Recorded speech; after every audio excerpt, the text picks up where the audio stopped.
Hubo una vez en que IBM era un nombre familiar. Eran el fabricante de computadoras más conocido en el mundo, punto. Pero hoy en día, aunque la gente aún reconoce el nombre, prácticamente nadie compra computadoras de IBM. De hecho, no puedes comprar una computadora IBM hoy en día incluso si quisieras, dado que vendieron el negocio a Lenovo hace casi ya 20 años. Esto es bastante sorprendente, dado que según todos los informes, IBM fue realmente un pionero dentro de la industria de las PC. Lanzaron su primera PC allá por 1981, y de hecho su nombre es totalmente internacional, el cual es International Business Machine.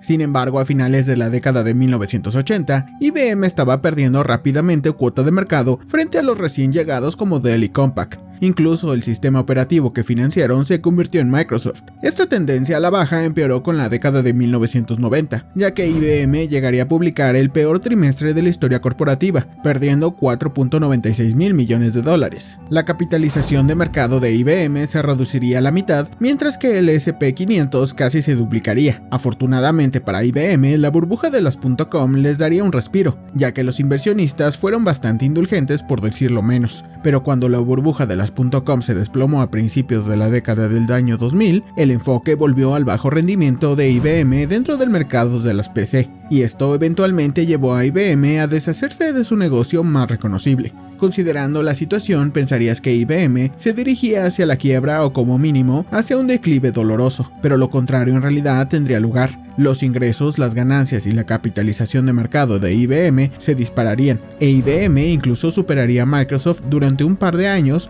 hasta que Microsoft tuvo su propio resurgimiento. Hoy en día, IBM tiene una capitalización de mercado de $133 mil millones, lo que los convierte en la empresa número 90 más grande a nivel del mundo. Claramente, perder en la industria de las PC no ha acabado con IBM por completo, así que aquí está el ascenso, la caída y la resurrección de una de las marcas más icónicas de todos los tiempos. Si echamos la vista atrás, las raíces de IBM se remontan a los años 1800 y a 4 diferentes empresas, que incluían la Bond Manufacturing Company, la Tabulating Machine Company, la International Time Recording Company y la Computing Scale Company of America. De lejos, la más importante de estas fue la Tabulating Machine Company. Esta empresa se enfocaba en crear máquinas de procesamiento de datos para tarjetas perforadas. Esto resultó relativamente exitoso, dado que era un artículo imprescindible en plantas y fábricas manufactureras. Pero el problema era que los ingresos de este negocio eran esporádicos e inconstantes. Quiero decir, ¿cuántas veces necesitarían comprar máquinas de tarjetas perforadoras las fábricas prominentes? Tal vez una vez cada poco años si acaso. Así que el fundador de la empresa, Herman Hollerith, cambiaría su enfoque hacia un proyecto más grande, el Censo de Estados Unidos de 1900. El censo desafió a sus máquinas como nunca antes debido al volumen y la escala bruta, pero Herman completaría con éxito el proyecto, lo que le daría cierta notoriedad en la industria. A pesar de esto, no pasó mucho tiempo antes de que volvieran al punto de partida. Verás, Estados Unidos solo realiza un censo cada 10 años, por lo que los ingresos volvieron a ser esporádicos e inconstantes. Aunque Herman quería revertir esta situación, tenía más de 50 años y su salud no estaba de todo bien,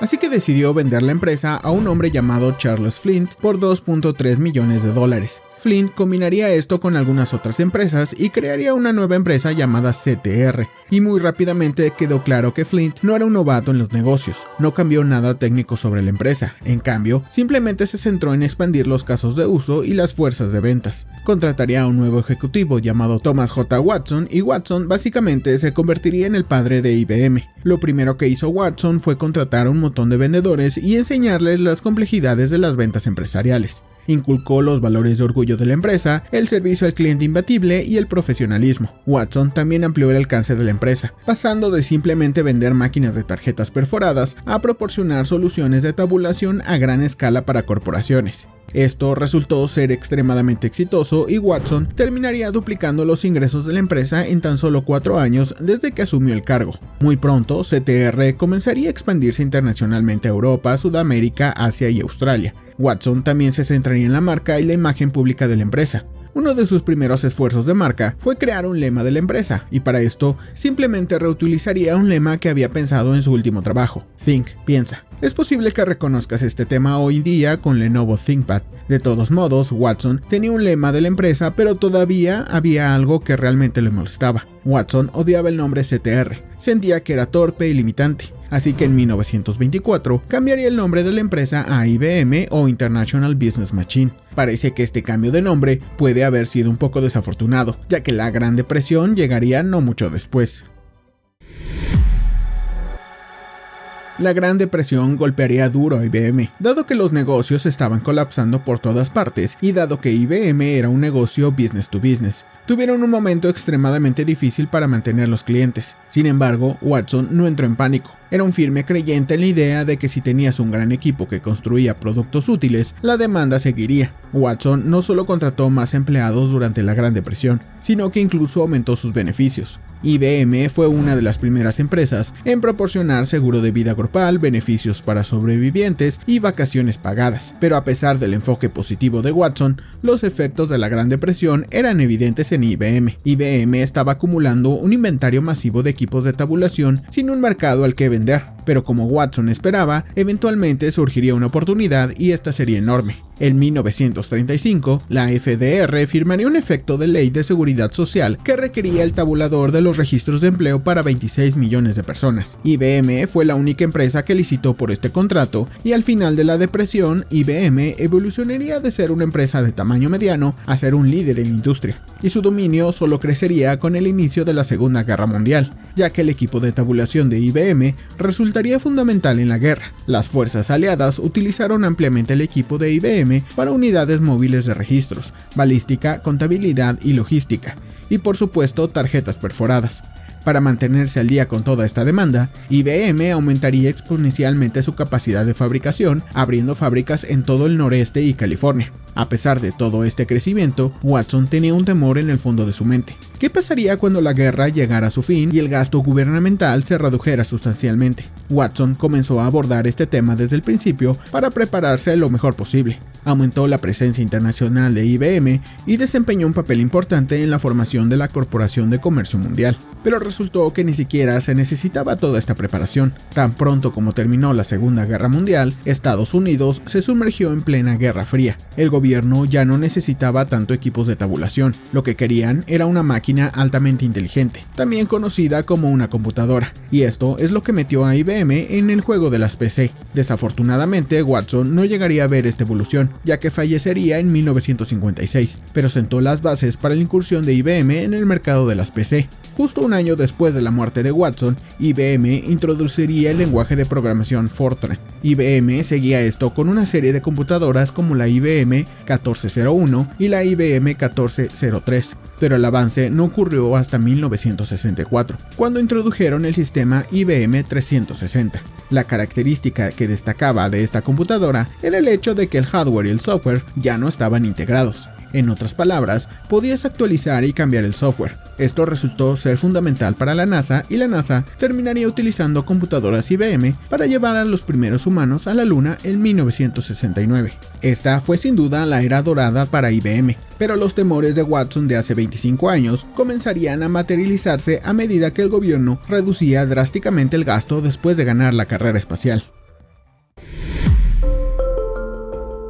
Mientras el gobierno reducía sus contratos, IBM no estaba ni mucho menos en apuros. Durante los últimos 30 años, IBM había construido una marca internacional y tenía grandes empresas como clientes, así que de ninguna manera iban a morir. Dado que habían alcanzado el límite en el lado corporativo y gubernamental de las cosas, IBM se vio obligada a buscar nuevas formas de crecer y esto los llevó al sector público. El único problema era que IBM prácticamente no tenía experiencia vendiendo a consumidores ordinarios y eso se notaría. IBM no lo sabía en ese momento, pero lanzarían el proyecto SCAMP, esto en 1973.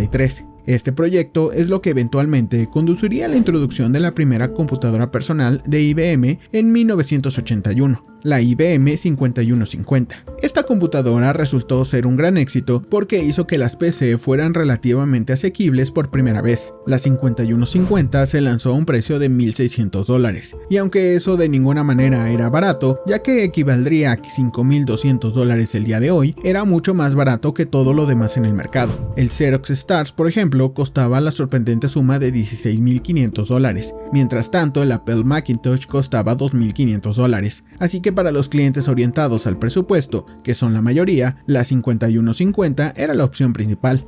Esto permitiría a IBM dominar el mercado a principios de la década de 1980, pero hubo un gran problema. La gente no estaba comprando computadoras IBM porque tenían alguna característica única o porque amaban la marca. Más bien, gran parte de la popularidad de IBM se podía explicar por su precio, y esto nunca es algo bueno, ya que casi siempre conduce a una carrera hacia abajo, y eso es exactamente lo que ocurrió. Surgieron docenas de nuevos fabricantes de computadoras como Dell, pero había una diferencia clave entre fabricantes como IBM y fabricantes como Dell.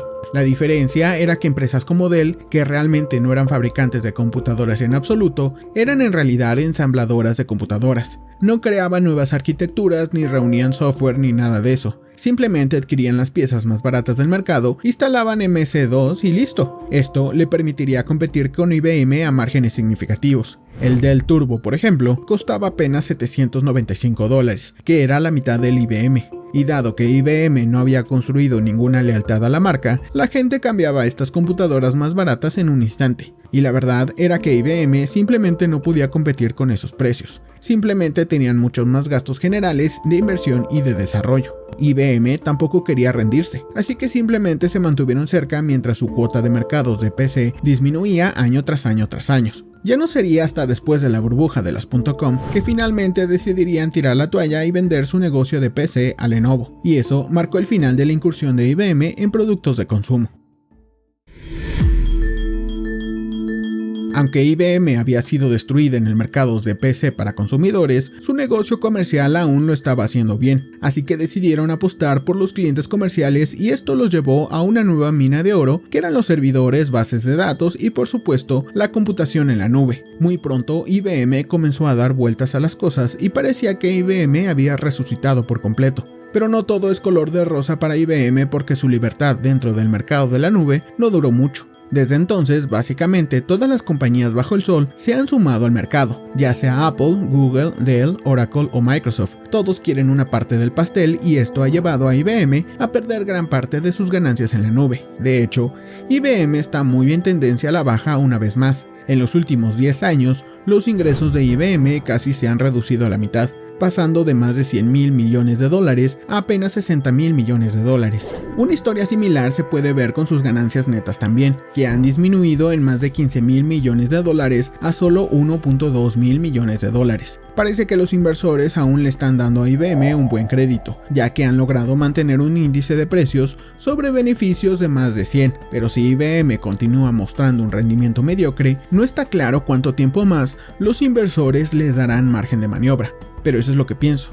¿Crees que IBM tiene futuro? Coméntalo abajo. Además, dale me gusta si estás agradecido por las contribuciones de IBM. Y por supuesto, considera suscribirte para ver más preguntas respondidas de manera lógica. Soy Moisés y nos vemos en el siguiente video.